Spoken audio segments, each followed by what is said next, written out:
return to the Chinese Grand Prix has come and gone, and we're going to be talking about the race for the Chinese Grand Prix and also how bad, again, I'm doing this again, I did this after Bahrain, I'm doing it again, how bad the TV coverage is, because it's god-awful. Again, I'll talk about why later on in the video, but before we get into this video, and we talk about the race, leave a like, subscribe if you're ready, on the road to 1,000 subscribers, turn your notifications on as well so you don't miss another video.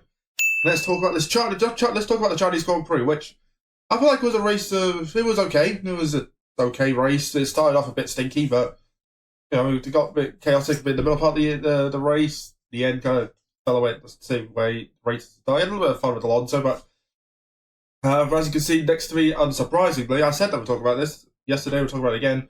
Max Verstappen, P1, what am I supposed to say? Well, he's won again, 4 wins in 5 races, 13 seconds. So it's the same as a sprint, albeit it was because of safety cars. It would have been about 50 seconds, if I'm being honest, because he was 20 seconds ahead. Norris would not have been second.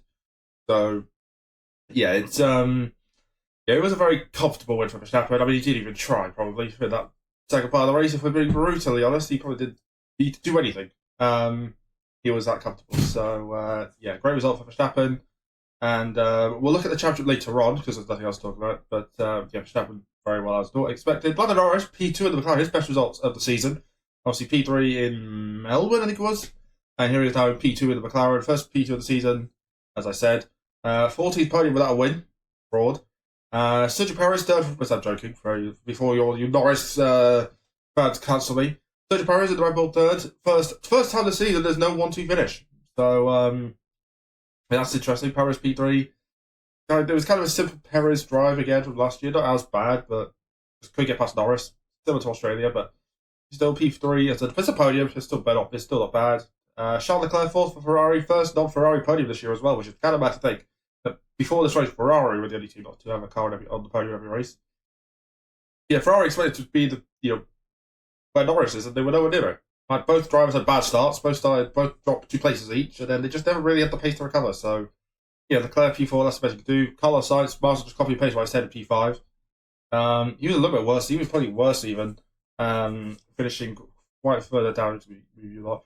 Yeah, P5 for Carlos. Yeah, he just didn't really quite have the pace to declare. Trying to get past Stroll at one point, locked up. Still P5, it's okay. First non-podium for Sainz this year. And George Russell, 6th Mercedes. Okay, it's alright. Nothing spectacular. That's just where Mercedes are. He was only 5 seconds off of Ferrari, which for Mercedes is pretty good going up there to stand. Fernando Alonso, South Aston Martin. Nico Rosberg absolutely slating Aston Martin strategy on the commentary. I love Rosberg on the commentary, by the way. He's my favourite driver. P7 was P5. Went soft, which was a very random call when he had another set of mediums. If he went mediums, he would have finished P5. Just a mess from Alonso. But still, P7. Still good points for him. Ahead of Oscar Piastri, 8th for McLaren. Good race for Piastri. Okay, race. I mean, no, it wasn't a good race. What about? It wasn't a good race. He was a stinker. He did have damage, although I think it was slight damage, but it was damage nevertheless. But still P8. I mean, let's be honest, that's why he was finishing anyway. Like, he wasn't beating Russell. Like, let's just be honest. Let's be realistic here. That's why he was finishing anyway. Still P8 some points, I guess. Ahead of Lewis Hamilton, that's from Mercedes. Okay race. Decent race for him. From 18th to 9th, as I said. He didn't start in the pit lane. It was Sargent. Mercedes just don't know what to do. They can't even do a simple thing anymore. Still P9 for Lewis, which is pretty good going considering for most of that first half of the race, I would say. He was struggling. He was P14 and couldn't catch Ocon. So to get P9 a couple of points, not too bad in the end. Ahead of Nico Hulkenberg, who gets the final point in 10th for Haas. Hulkenberg again in the points. That's now 3 races now, and 3 times in the first 5 races, Hulkenberg switched to the points. Right. Considering he only had 1 point finish last year, 2 if you include a sprint in Austria. He's having a great time in that car. Still less points though, but still having a great time at the moment. Is the Hulk. Ahead of Esteban Ocon, 11th for Alpine. Just for some the points to Ocon. So close to getting a point, first point for Alpine. Still P11. Their best result season. And they're no longer last at the championship, so that's something. Progress for Alpine. P11 not too bad. Have Iger Rival, 12th for Williams, staring at the back of Ocon's arsehole race. Legit even since probably the sprint race, he's been staring at the back of Ocon's ass. So Albon, P12. It's not bad considering how bad Williams will be to get. P12 is not too bad. Had Pierre Gasly, 13th for Alpine. His best result of the year, which is saying something. P13, that's how bad he's been. It's not too bad. Just there. It's just well as there. He's there. Robert had a Joe Guan Yu, 14th for Kickstarter at his home Grand Prix. Absolutely shilling the hell out of Joe's home race. Like, Joe had his own parking spot on the grid at the end of the race, which was nice. But you could it's come on. It was nice, but it's a bit weird how they could tell they're actually shilling it because they know this is going to be Joe's only home race. But it was still nice to see the list. Got to the checker flag. Can't say same as teammate, but yeah, people seeing it not too bad. I mean, it's there. He's there for Joe. And a lot Stroll 50 to Aston Martin. Absolutely torpedoed Daniel Ricciardo to Miami. Tried to claim as a brake check. Yeah, P15, not good for Stroll. Was having a good race at that point. Would have finished in the points. Probably would have been P8. So yeah, disappointing for Stroll. Kevin Magnussen 16th for Haas. He torpedoed Yuki Tsunoda. That's all I need to say on Magnussen's race. It was not going great before that, and it wasn't going great after that either. Ahead of Logan Sargent 17th to Williams. Not the best race. It was going okay. They just fell off, as always, kind of with Sargent. Got a penalty for overtaking Hulkenberg on the safety car, which was a bit harsh. You know, considering. I mean, I guess him overtaking Hulkenberg wasn't the problem. The problem was he did give it back. The team did give it back, so I guess that's on them. He was last to finishes. The retirements. Daniel Ricciardo retired in the RB after getting, as I said, torpedoed by Stroll. Discovery started at the hairpin. Stroll actually rear-ended Ricciardo. 18 plus content. Keep that to only for you lot. And you had to retire because his floor was fucked. So yeah, disappointed Ricciardo. Back-to-back DNFs as well. Having a good race. And he was having a good week. He was having a great week. It was definitely an improvement for Ricciardo. Had a stinker of a start, but he was making progress. So he was definitely, having his best race of the season. And he got ruined. So disappointed for him. Yuki Tsunoda retired in the RP after getting torpedoed by Magnussen, as I said. Magnussen went for a dive bomb, which the dive bomb itself was fine. He just ran off, basically drove to the racing line, and Tsunoda was there. So, yeah, I don't know what Magnussen was doing. And yeah, disappointing for Tsunoda. First DNF, first DNF of the season for Tsunoda as well. Fun fact about RB, first double DNF for that team since 2018, which is kind of mental to think that's the last time that team, which was Toro Rosso, by the way, and they went to AlphaTauri at that time, had a double DNF. 2018 Russian Grand Prix. Like, they've had a DNF and it did not start, but that don't count. That's not two DNFs. It's a DNF and DNS, as it's in the name. So, yeah. It kind of bad to think. We had, considering 2022, there were 8 teams who had double DNFs, 2 which didn't were Mercedes and RB. Or AlphaTauri at the time, and here we are, they're the 2 who have had it now this year. But yeah, just disappointing for them. Tsunoda was having a stinker anyway. I mean, if you're Tsunoda, today's the best day to have a DNF when you're having a bad day. So, not bad for him. No, it's not bad, but it's a silver lining at least. But then Valtteri Bottas retired into Kickstarter after his car gave up about 20 laps into the race, just his engine cut out. And they made an absolute farce trying to get rid of it. Also, I don't know what, virtual safety car, like, they waited to see, because the car was stuck in gear, they're like, oh, the car's stuck in gear, now we'll put a virtual safety car out. No.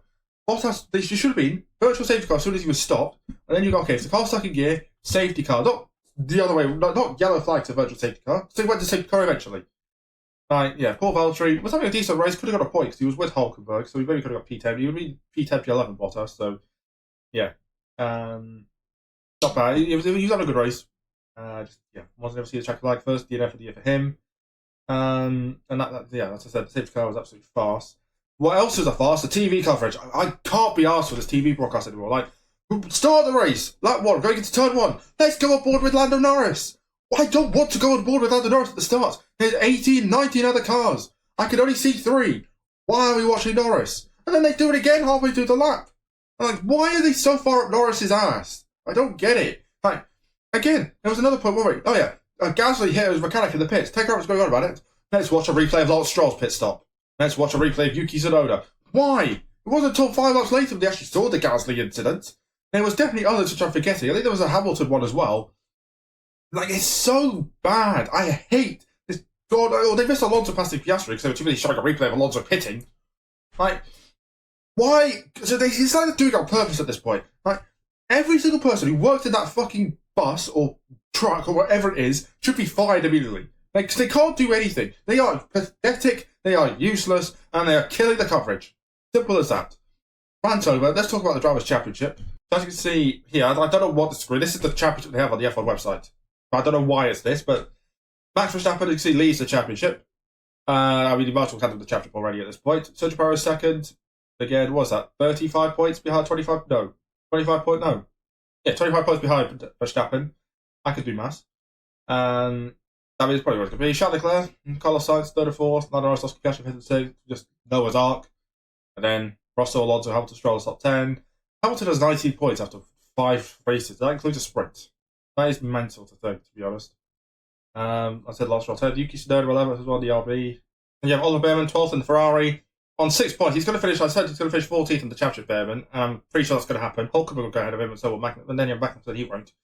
Someone else will. Then you have Albon, Ocon, Joe, Ricciardo, Gasly, Bottas, and Sargent on 0 points. 7 drivers at points at this stage is kind of bad. Also, speaking of the points, they are planning on, well, they might be changing the point system to top 12 gets points because of the fact that F1 is so boring. There's 5 and 5. So, but it's probably going to happen. It's what needs to happen. Otherwise, we're going to have just 0 points all season. So, obviously, it won't happen until next season. But those are the constructors. Red Bull, give them the constructors chapter at this point as well. Head of Ferrari in second. 44 points to the gap. But for bear in mind, Ferrari haven't had a DNF this year. So that's going to obviously come up at some point. McLaren again haven't had DNF as well. They're third. And Mercedes and Aston Martin, RB in sixth. Like, the fact that 6 when you have 7 points just tells you all you need to know. You have Haas in 7th as well on all the points. You have Williams, Alpine up to 9th as well, off the bottom, ahead of Kick Sauber in 10th. And that is that then for the Chinese Grand Prix. It was a pretty, as I said, it was a solid average race. Pretty bit of chaos in the middle, start and end. But, yeah. If you enjoyed it, like, subscribe for that. Check out these videos here if you want to see anything else on the channel. And subscribe, which is right there. And I'll see you on the next one. For the next race, it'll be in Miami in 2 weeks' time. Until then, bye guys.